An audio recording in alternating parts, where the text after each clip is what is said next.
afternoon, everyone. My name is Johnny Perez, and I serve as the Director of U.S. Prison Programs for the National Religious Campaign Against Torture. NRCAT is a proud and founding member of the Unlock the Box campaign, which is a national effort uniting survivors, families, faith leaders, and advocates across more than 20, over more than 26 states to end the torture of solitary confinement. I'm honored to be joined today by two powerful leaders of this work, both Jessica Sandoval, the National Director of the Unlock the Box campaign, has been leading this campaign since its inception, building strategy and partnerships worldwide.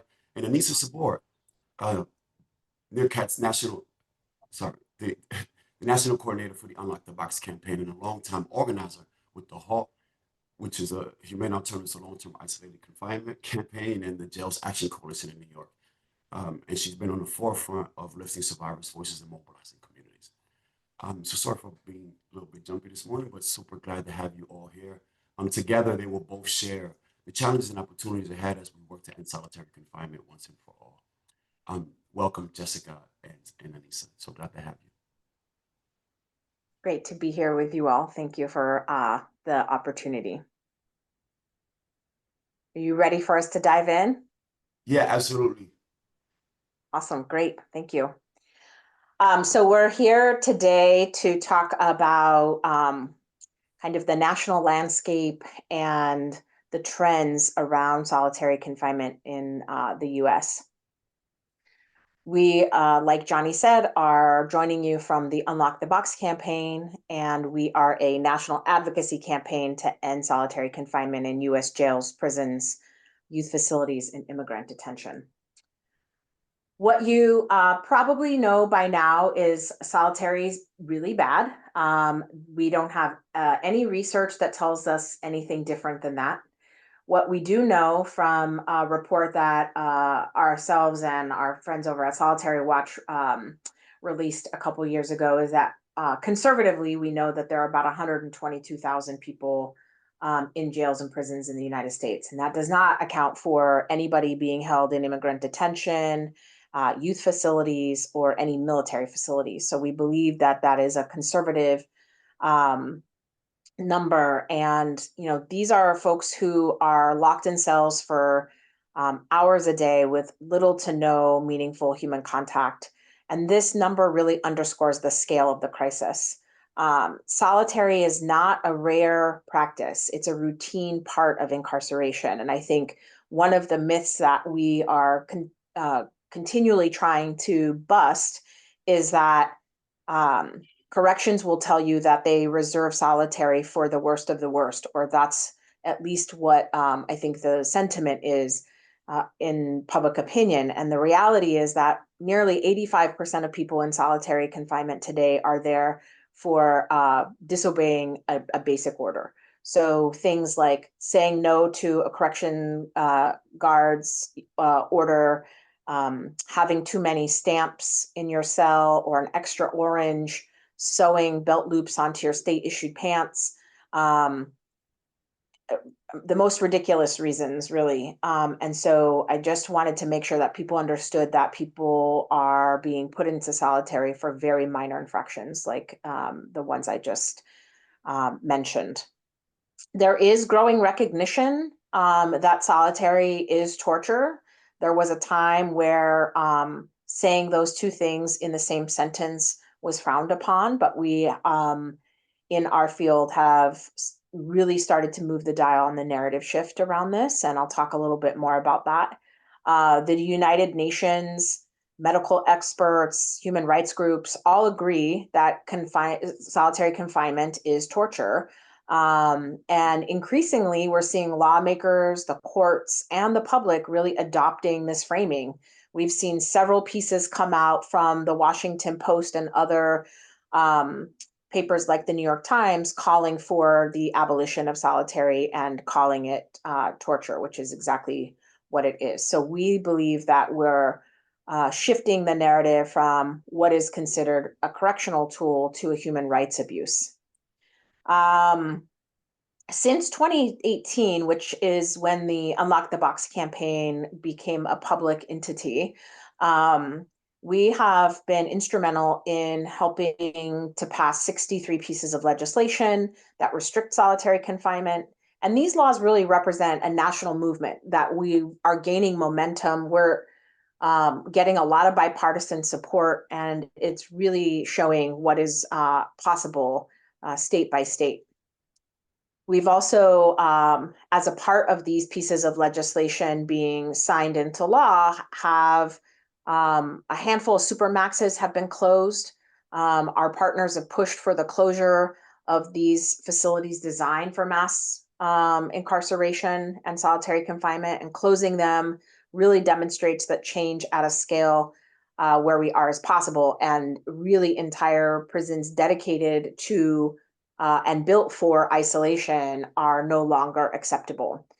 And I think myself and our partners are very proud of those accomplishments.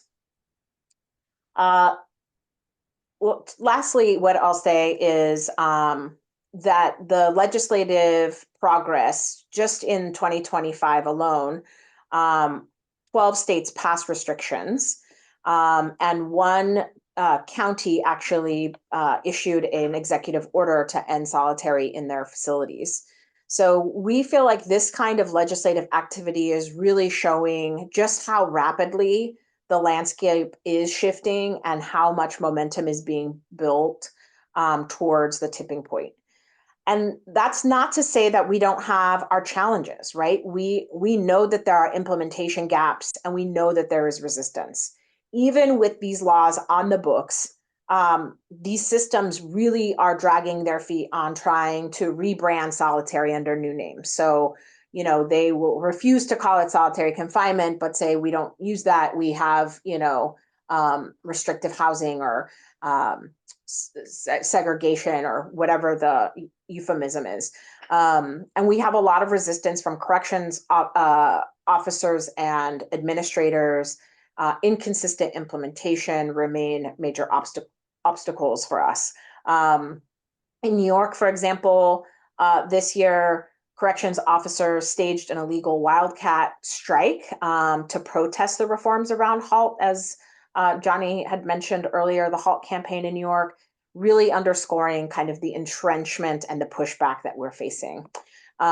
So, we are feeling like we know that when we win, we're going to get these kinds of pushbacks, and we are working to make sure that our work and our strategies within our own organization and our field are really pivoting to meet the moment in terms of our challenges. So we believe that we are at a tipping point, or an imminent tipping point, I should say. And I say this because in 2018, we started with 4 pilot sites. We got a $100,000 one-time grant from the Universal Unitarian Church at Shelter Rock in New York. And with that $100,000, we created a 4 pilot site project within Unlock the Box. And we thought that that was so successful that we really started to partner with other places and people on the ground, and are now in 23 states. And so that was a rapidly expanding project that we didn't think that we would be where we are today. I figured we would be growing at the clip of 2, maybe 3 states a year. But here we are with 23 states and still growing. So this network didn't exist a few years ago, and today it's one of our strongest assets for the movement. And we work closely, obviously, with NRCAT and the Solitary Advisory Council, which stretches across many of these states. Each state is unique, but together they really do create a national movement with real reach. We're seeing that every day. And so we're really happy with where we are and the way that the work is happening on the ground. What we also know that's taking us what we think is this imminent tipping point is that for years, since 2012, we have been polling on solitary confinement to get the pulse of the public. And it hasn't always been great. In fact, many of those polls never made it to the public eye because there were plenty of things in those polls that we didn't agree with and felt like they might be more hurtful than helpful. However, in a more recent poll, which we can provide the link for later, is the basically comes out and says that it points to a major shift in public opinion. And these particular numbers in this DPA poll give us kind of the mandate to act boldly and confidently that we are on the right path. The momentum that we're building around our legislative campaigns across the country, the lawsuits that are happening, and the cultural change, we really believe that with these wins, media coverage, art and storytelling, that it's really not just about policy change. It's about a shift in how solitary confinement is understood in the public consciousness. And this is, we think, a pressure cooker and creating pressure that corrections, legislators, and policymakers can't ignore. So with 23 states already active and dozens of bills passed, or I should say, nearly 100, I think it's been 111, we really are close to reaching a critical mass. And so we are putting our pedal to the metal and really, putting our money where our mouth is for this national norm shift. And that's where we're headed. So we're feeling really good about this tipping point. You see this picture here, and we're at that top of the tipping point, and we're hoping to roll that ball right down the hill. And we believe we're on the verge of making that happen. As part of our national work, I wanted to bring attention to a piece of legislation that many of us have been instrumental in working on getting passed, or at least introduced and passed in Congress. And so this is the End Solitary Confinement Bill. It's the most comprehensive federal bill ever introduced in Congress to address solitary confinement. It bans solitary beyond 4 hours in federal prisons, jails, youth facilities, and immigrant detention centers. And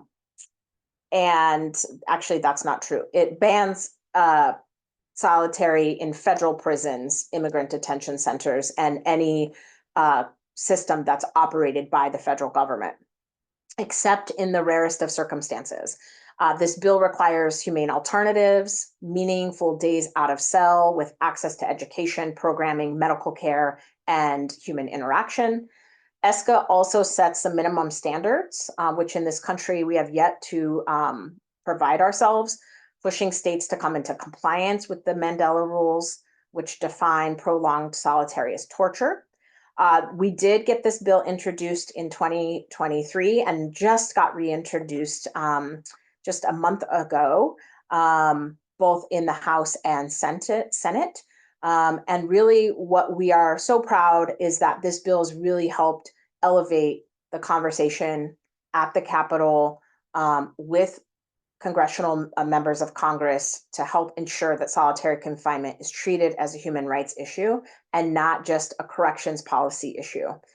ESCA is really playing a critical role in shaping the national narrative on this and giving state campaigns a federal North Star to point to. So we're really proud about this work that's happening with our coalition. And with that, I'm going to turn it over to Anisah to talk about our other work that's happening in the states. So you'll have a better idea of what's happening in these 23 states across the country and what we're doing to strengthen the efforts both nationally and at the state level. Thank you so much, Jessica, Johnny, and to the folks on this webinar with us. My name is Anisah Sabur. I am a solitary survivor. I am also the national coordinator for the Unlock the Box campaign. And as Jessica talked about, we have 23 state partners, and you'll see them listed on the screen. We really look at jurisdiction-based funding, where we were able to distribute over $5 million in grants to start to launch our partners. We actually collaborate through trainings. As you can see, this photo was one of our strategic retreats that we had last year in DC, where we brought our members from across the state together to actually strategize on legislation, organizing, really looking at the impact of solitary on families, bringing the leadership of those who had experienced solitary together to organize and strategize around movements in the state and to grow this movement. We are partnered with several faith-based organizations, including the Unitarian Church. You heard Jessica say they actually gave us our seed money to start this movement. We are with the Presbyterian Church, the Catholic Church. We have some Jewish homes of faith homes and some Muslim homes who the congregants actually support the work that we're doing. I know for myself, as somebody who has been engaged with the HALT in New York, we worked closely with rabbis and imams in New York and pastors to really uplift the moral, just the impact of what solitary does to human beings. And so we have been working with these partners. Well, I only started last year, but I know that this campaign has been going on for a few years now, and that it's really growing. And what we really look forward to is our partnerships across the country, right? And all of the faith-based homes that really host and help us to bring light to the immorality of isolating an individual and really giving them helping us to really bring light to what it's like to have a moral compass that says solitary is torture. And so within these 23 states, we have really been coming together on a weekly basis to strategize, to do trainings, to really make sure that the voices of those who are impacted by solitary are at the forefront. We have been actually supporting these campaigns over the years. And as Jessica said, we've had some successes in some states and we've had some challenges, right? And so we bring you this webinar to encourage you to, if you're in a state that has a campaign, to really engage with the membership to see how your house of worship can actually help uplift and lift up those who are experiencing solitary right now in our city jails, our state prisons, and even at the federal level in our federal prisons and immigration detention centers. And Jessica, I think you can go to the next slide. And yeah, so as I just said, you know, survivor leadership, each one of our campaigns is led by an individual who've actually experienced solitary, right? Making sure that the leadership in these roles are people who can strategize and organize and advocate not only for themselves, but for their families, their communities, and specifically for the community that is still incarcerated. We worked on storytelling and testimony to drive the narrative shift, right? To really help create policy wins. Like in New York, there was people like myself who actually sat at legislative tables and roundtables to really talk about the impact of solitary and how torturous it was for individuals like myself. I speak a lot about the impact on women, pregnant women, women who were in solitary and went into labor and actually lost their fetuses because they was denied the actual medical care that they needed while in solitary confinement. I just want to say one thing, because I just said that, but we need to really be clear about what solitary really is. Solitary is isolation. It is a 24-hour isolation practice that our system uses to dehumanize and degrade human beings. There's also something they call administrative segregation. That is supposed to be a form of protection for an incarcerated person. But many of us who are leaders in this work know that no matter what form it's used, it's torture. You're not protecting me from the outside world if I'm isolated with no access to human contact, with no real recreation, no out of cell time, no real therapeutic initiatives that could help me to rehabilitate myself. So I wanted to make that clear of what solitary really is so people can understand why it's torture. You are isolated anywhere from 23 to 24 hours per day, no matter what they call it. Segregative housing, administrative segregation, all of it is solitary confinement. And we work with our partners. We work with families who have loved ones experiencing solitary. We work with our faith-based initiatives. We have legal partners. We have health leaders who actually speak about the health impact of solitary confinement, not just mentally, but also physically. We are a strong national network. UTB and NRCAT have put this together so that we can actually really bring the light to what's happening on the inside and end the use of solitary confinement as a practice. There are ways and in our laws that actually gives some real strong alternatives that could really help people to rehabilitate themselves, really look at the behavior, if there was a behavior problem that got them into solitary in the first place, but also to really bring some light to the mental health, substance use, and all of the critical issues that people who are incarcerated for can get some help with. So we have a strong base of leaders across the country, really pushing to make sure that in their specific states, but also working together as a national group to actually end this practice. And we are inviting you and your house of worship to join us in this fight. So we are bringing something to you that I'm going to pass on to Jessica to give you a little insight of how we get this information out across the country. Thank you for listening. Thanks, Anisah. So what we've been working on for the past 2 years is how to get in community with the idea that we want to uphold and center survivors, our state campaigns, and some public awareness. So what we launched this year is our Journey to Justice bus. It's a Smithsonian style exhibit, and we bought a schoolie bus that had been used on a tour and had already kind of been outfitted for what we were looking for. And so we transformed this into a mobile advocacy hub. And I'm going to show a short video so you can get an idea of how it's being used right now on our tour. And I'll talk a little bit about where we're going to be and how you can get engaged. So stay tuned. Audio Jungle.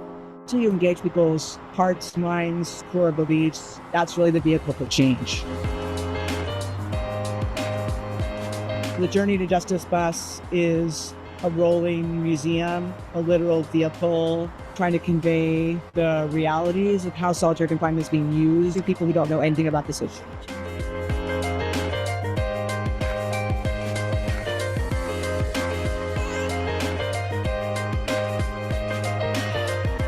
To be able to bring those stories into the light, into public squares, that really is powerful. The bus does a great job exhibiting what people can experience and see what we see sitting inside that solitary confinement.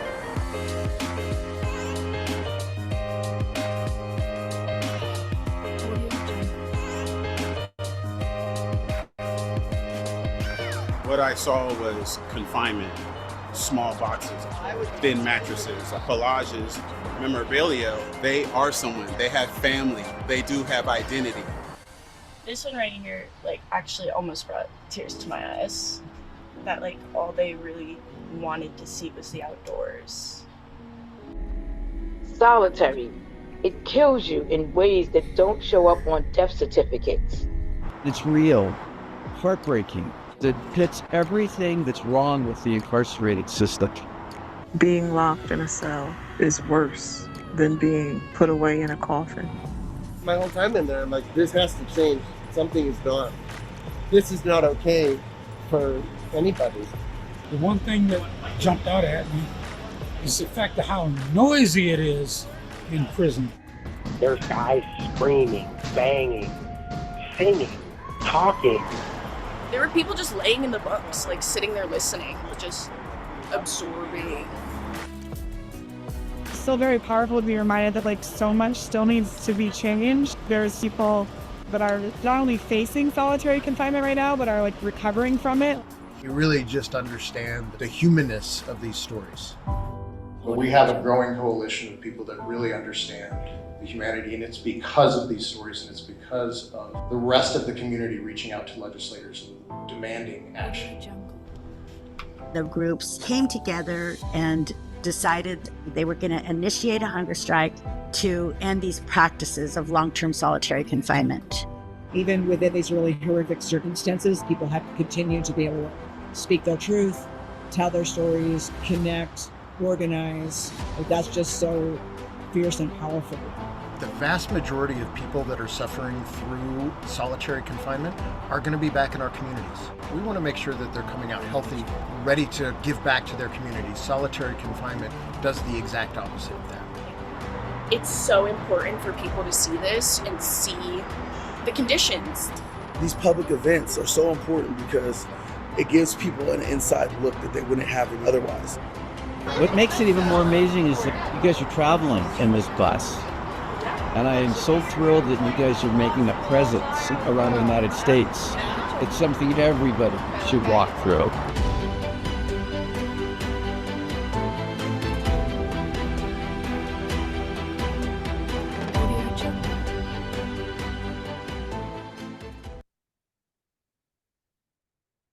So that's what we've been up to.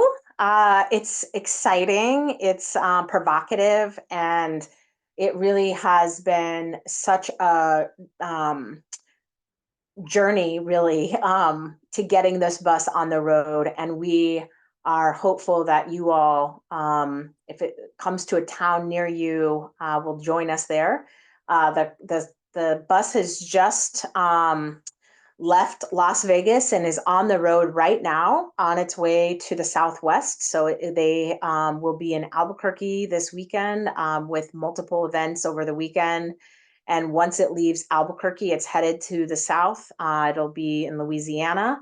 And it's going to be on the road for the next several weeks. We wrap in Washington, D.C. on October 31st. And if you want more information about the rest of the stops, please, take a look at journeytojusticetour.com, and all of the up-to-date list of states is listed there, and what information you need to know about it. So please join us there. We're really excited to see you on the road. And if you do come, please introduce yourself. And we'll see you on the road.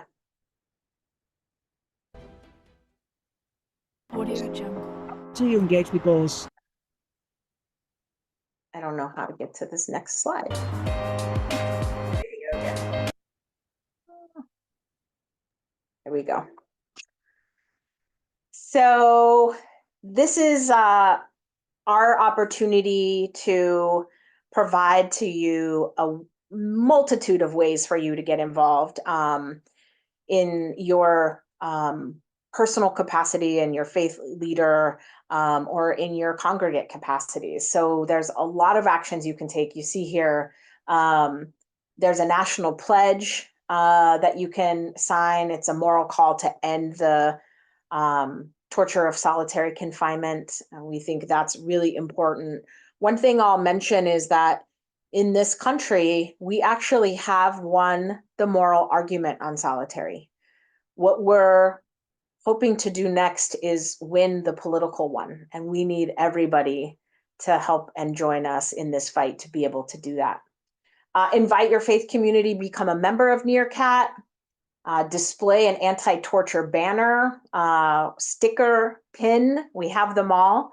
If you need one of those or need some NRCAT swag, reach out to TC. There's gear available at the bonfire store. Always host a vigil. On the 23rd of every month, people across this country are hosting vigils to remember those who are currently in solitary confinement. And 23 represents the 23 hours a day that most people are locked behind those closed doors. Tune in quarterly to this webinar series. NRCAT is rolling out and has rolled out several videos and other webinars about how you all can be involved. This is one example of that, and there are several listed on the NRCAT YouTube channel and more to come. Invite your faith community to make a financial contribution. As you know, in this time, in this day, in this age, it is very difficult to raise money for these efforts, and we all need as much help as we can get. So whether it's one time annually or you want to host a salon, Johnny and others, I'm sure, are available to be there to talk about this issue with your congregation. Host a screening of the NRCAT affiliated film, Torture in Our Name. As you know, likely you have maybe even seen The Strike, which is a documentary about the hunger strikes, the Humans Out of Solitary series, and lots of other videos and discussion guides are available on the NRCAT website. Follow NRCAT on social media, sign up for the Lifelines to Solitary program and become a pen pal. One of the pieces that was featured in this short video is the solitary photo project, Photos Out of Solitary, which pairs people with people who will take pictures for people in solitary that want a particular type of photo. So there's lots of ways to become involved with people who are currently in solitary. Use your voice. Speak out, write an op-ed, talk to the editor at your local paper. You have the moral imperative as faith leaders and people of faith to really use your voice on this issue. And you're always invited to reach out to us at Unlock the Box to connect with any of our campaigns, the bus tour, and also Johnny and others are leading the National Network of Solitary Survivors. So if you belong to that community, please reach out and join. And there's no shortage of things to do. So if this isn't one of the things that you would like to do on this very long list, please reach out to somebody and we will find a way to use your voice in this effort. So thank you so much for joining us today. This is contact information for both Anisah and I, and obviously the Unlock the Box website. And we would love to hear from you and would love for you to join one of our many coalitions across the country in these 23 state campaigns or in some other way. We're certainly looking for the faith voice to join us in this effort. I think this is out of order, actually. So let me go back and just talk a little bit about the Federal Anti-Solitary Task Force. That's the task force that's leading the effort to put the End Solitary Confinement Act on the national radar. So if you or somebody you know has been involved in the federal system, Federal Bureau of Prisons, we'd love to hear from you as well. We're always looking for folks who have personal experience in the federal system to speak out and to join us on this journey with Congress. And last but not least, I believe this is the upcoming stops for the bus tour. So if you have a pen and paper, these are the next stops coming up, and I hope that you'll join us in one of these places. I know Johnny, maybe Nicole, Anisah, myself, TC, and others will all likely be at one of these or all of these upcoming events on the East Coast in New York, Pennsylvania, Maryland, and DC. So we hope to see you out there. And I want to put a plug in for the next NRCAT webinar for Human Rights Day, which is coming up December 10th. Please register and keep your eye out for information that will be shared through the NRCAT networks to participate in this next NRCAT webinar. Thank you again. Here's more information about NRCAT, the QR code to sign the pledge, and Johnny's contact information as well. Johnny, I think I'm turning it back over to you. Is that right? Yes, absolutely. And thank you so much to both of you, Anisah and Jessica, for presenting and doing such amazing work. And we're so excited to actually see the bus come to New York, where I'm from and where I'm at. And I can't wait for that to happen.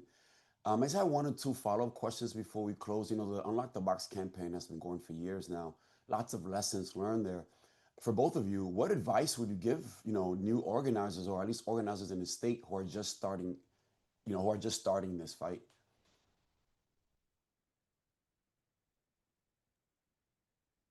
Anyone can go, Jessica and then Anisah. Yep. I was waiting for Anisah, but I will just start out by saying that building a strong and broad coalition of people to begin with will help tremendously. It is really difficult work to bring people together in consensus making to build a coalition around an issue. But it is so worth having the broadest, best, strongest coalition to really help drive the work, because it's can't be done alone. And unfortunately, coalition building is difficult, but it is certainly well worth it. I guess the second thing I would say, and I'll turn it over to Anisah, is to celebrate the small victories along the way. We don't get them often, and when we do, it's worth celebrating even the smallest of victories, because those are what will sustain you over the course of time. These campaigns take years. And so, you know, take good care of yourself. Thanks, Jessica and Johnny. Yeah, I'm gonna agree with everything Jessica just said, as well as really having survivor leaders, people who have experienced it, so that the stories and the narration can be of something of substance that folks can then really grab a hold to and say, yeah, this is something I want to fight for, right? And just really, like Jessica said, having the broadest and strengthening your coalition, and really looking to our faith leaders to kind of guide us on the morality of being a partner in this work, right? So yes, I think for me is like the survivor leadership is really important, the strong coalition building, connecting to communities that people who would never even think that this is a practice, to really educate them on the practice and the need to eliminate this practice. So those are some of the things that I would suggest to someone starting out. And like Jessica said, be patient, but also celebrate the small wins. Because I know for me, it took years for us to get laws passed in New York. However, we celebrated every little small win that we could, that kept us kind of fed spiritually, morally, and working together with all of our partners. Actually, just one more lasting question so we can leave the folks with on a high note. You know, what gives you both hope to keep doing this work and see solitary end in our lifetime? What gives me hope? It's things like New York, right? Like actually getting the legislation passed. That was a long fight. It was 8.5, almost 9 years of fighting, right? But knowing that the small wins, like Jessica mentioned, having some of our the most maximum security prisons that was designated just for solitary closed, and people moved into another smaller prison population, but not actually isolated. I think for me, that just gives me hope that if we continue to educate our communities on the outside we will get what we need done on the inside, and that is to end solitary in all of its forms. That gives me hope. I think the thing that gives me the most hope is people like Johnny and Anisah. It's really hard to give up when you know that people are not willing to do that, and who come to this work with their whole hearts, full of courage and willingness to never give up. And I think that that is what feeds me every day. It makes me feel like my role is to be in service to the survivors in this work and the family members who deal with this every day, either with a loved one who's currently incarcerated, formerly incarcerated, or who has lost their life to solitary. And so that's what keeps me going. The wins also keep me going. You know, we're winning, and that feels really good to be able to have something to point to as success. And I really, I need that shot in the arm, but definitely it's the people. Oof, well, thank you to you both for giving us hope and for coming to present and for the work that you're doing. It means a lot to me. Thank you so much. And thanks to everyone for tuning into this webinar. Stay tuned for the next one. Thank you, y'all. Peace. Thank you all. Bye. Have a great Thanks, day, everyone. everybody.